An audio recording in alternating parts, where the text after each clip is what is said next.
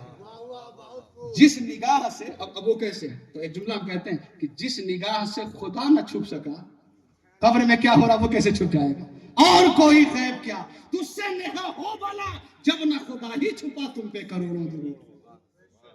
اب اٹھاؤ بخاری شریف, عن انس رضی اللہ تعالی عنہ قال العبد اذا اوذي في قبره وتولى وذهب اصحابه حتى انه لا يسمع قران آلهم اتاه ملكان فاخذه فيقولان له ما كنت تقول في هذا الرجل محمد صلى الله عليه وسلم فيقول اشهد انه عبد الله ورسوله فيقال انظر الى مقعدك من النار ابدا لك الله به مقعدا من الجنه قال النبي صلى الله تعالى عليه وسلم فيراهما جميعا واما الكافر بالمنافق فيقول لا ادري كنت اقول ما يقول الناس فيقال لا دريت ولا تليت ثم يضرب بمطرقه من حديد ضربه بين اذنيه فيسير صيحه يسمعها من يليه الا الثقلين. یہ حدیث بخاری میں بھی ہے اور مسلم میں بھی متفق ہے, اس کو کہتے ہیں متفق ہے, دونوں میں. جب قبر میں لوگ دفنانے کے بعد گھر والے سب چلے جاتے ہیں, اتاہو ملکان, تسنیہ کا سیدھا علماء بیٹھے ہوئے پوچھ سکتے ہیں ملکان, یہ تسنیہ دو فرشتے قبر میں آتے ہیں, ملکان دو فرشتے منکر اور نکیر قبر میں آ گئے اور آنے کے بعد اسے اٹھا دیا. علامہ جلال الدین سیوطی شرح الصدور میں ارشاد فرماتے ہیں جھنجھوڑتے ہوئے اٹھایا اور ایک سوال کیا. ابو داؤد شریف میں 3 سوال ہیں لیکن بخاری اور مسلم میں ایک ہی سوال ہے, تو ہم 3 سوال میں نہیں جانا چاہتے, ایک ہی سوال ہم کرنا چاہیں گے. ما کنتا, غور کیجیے گا, تھوڑا علمی نقطہ ہے لیکن آپ حضرات اگر سماعت کریں گے تو سہل انداز میں انشاءاللہ ہم سمجھانے کی کوشش کریں گے. ما کنتا تقول فی ھذا الرجل, اس مرد کے بارے میں, اس مرد, اس پہ غور کیجیے گا, اس مرد کے بارے میں اس کیوں آیا, ھذا کا صیغہ ہے, ھذا کا صیغہ, ھذا اسماء اشارہ قریب کے لیے آتا ہے, قریب کے لیے آتا ہے. جیسے آپ انگلش میں دس بولتے ہیں, دس کس کے لیے بولتے ہیں, دور کے لیے یا قریب کے لیے. اگر دور ہوتا تو ڈیٹ ہوتا لیکن قریب ہے, دس ہے.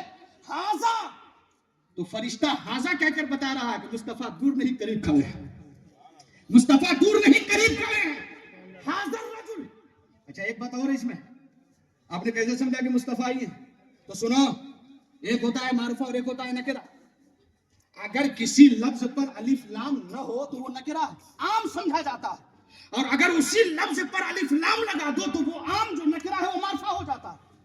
تو رجل نہیں ہے, الرجل, الرجل کوئی بھی مرد سمجھا جاتا, لیکن الف لام لگا کر فرشتہ بتا رہا ہے یہاں کوئی اور مرد نہیں بلکہ مدینے والے مصطفیٰ ہی ہیں, مدینے والے مصطفیٰ ہی ہیں.